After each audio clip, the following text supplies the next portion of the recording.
তিরমিজি শরীফে হাদিস আসছে, রাসূল আকরাম সাল্লাল্লাহু আলাইহি ওয়াসাল্লাম বলেন, قال رسول الله صلى الله عليه وسلم رب أشعث أغبر مدفوع بالأبواب لو أقسم على الله لا برا।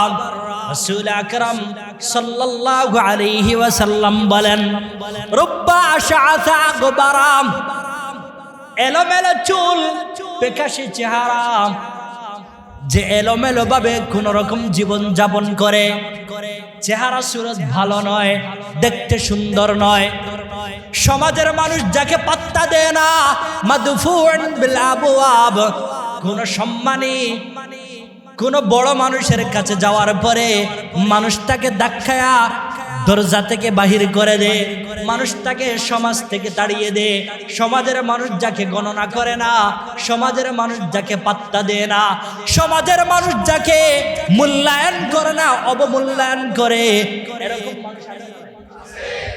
এরকম মানুষ আছে না নাই? সমাজের মানুষ যাকে মূল্যায়ন করে না, এলোমেলো চুল, পেকাশে চেহারা, চেহারা সুরত ভালো নয়, কোন রকম জীবন যাপন করে, দুনিয়ার মানুষ, সমাজের মানুষ তাকে গণ্য করে না, মান্য করে না। রাসূল বলেন, এই সমস্ত মানুষের দাম আমি আল্লাহর কাছে এত বেশি, লাউ আকসামা আলাল্লাহি লা বাররা, এই সমস্ত মানুষ যদি আল্লাহর কসম কইরা কোনো কিছু বলে আর বাহানা ধরে, আল্লাহ তাদের কসমকে ফেরত দেন না।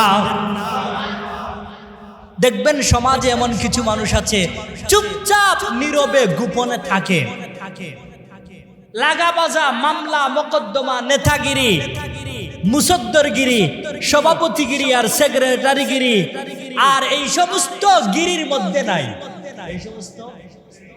বলেন না, এই সমস্ত কোন গিরি টিরির মধ্যে নাই।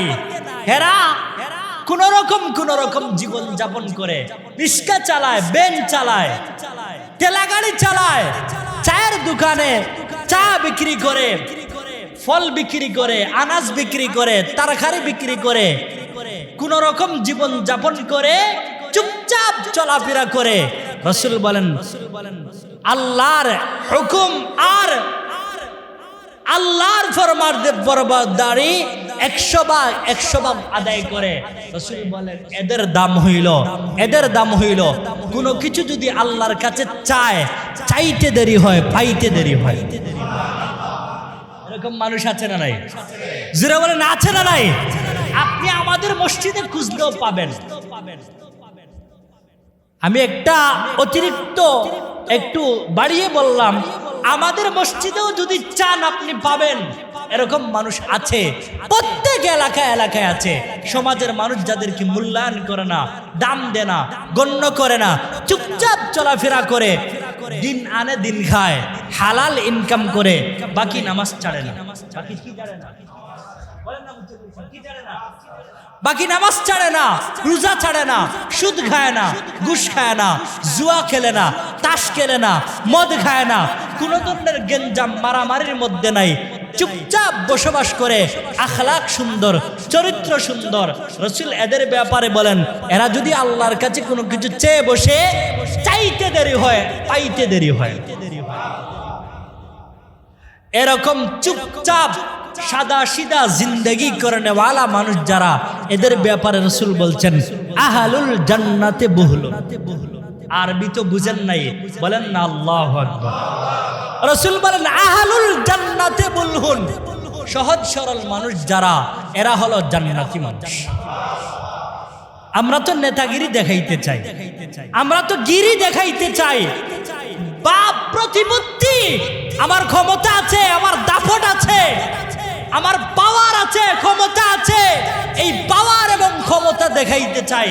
ও পাওয়ার এবং ক্ষমতা দেখাইতে দেখাইতে এমন সময় এমন আসে, দেশ থেকেও পালিয়ে যাইতে হয়।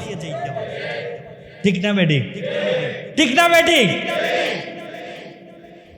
তো ক্ষমতা থাকলে ক্ষমতা দেখাইতে হয় না, ক্ষমতা থাকলে ক্ষমতার অপব্যবহার করতে হয় না, ক্ষমতাকে ক্ষমতার জায়গায় রাইখা মানুষের সাথে সুন্দরভাবে চলাফেরা কইরা হুসনে খুলুক, উত্তম চরিত্রের মাধ্যমে সমাজের মানুষেরও ফায়দা হয়, দেশের মানুষেরও ফায়দা হয়, দেশের উন্নয়ন হয়, সমাজের উন্নয়ন হয়। এরকম কাজ কইরা ক্ষমতা দেখানোর নাম হচ্ছে উত্তম মানুষ, উত্তম নেতা। যদি একজন মানুষ উত্তম নেতা হইতে পারে, আদলওয়ালা ইনসাফওয়ালা নেতা হইতে পারে, আল্লাহর রসুল বলেন এই সমস্ত নেতাদের জন্য আল্লাহ তাআলা আরশে আজিমের ছায়ার মধ্যে জায়গা বরাদ্দ করে রেখেছে। 7 শ্রেণীর মানুষকে আল্লাহ আরশে আজিমের ছায়ার নিচে জায়গা দিবেন।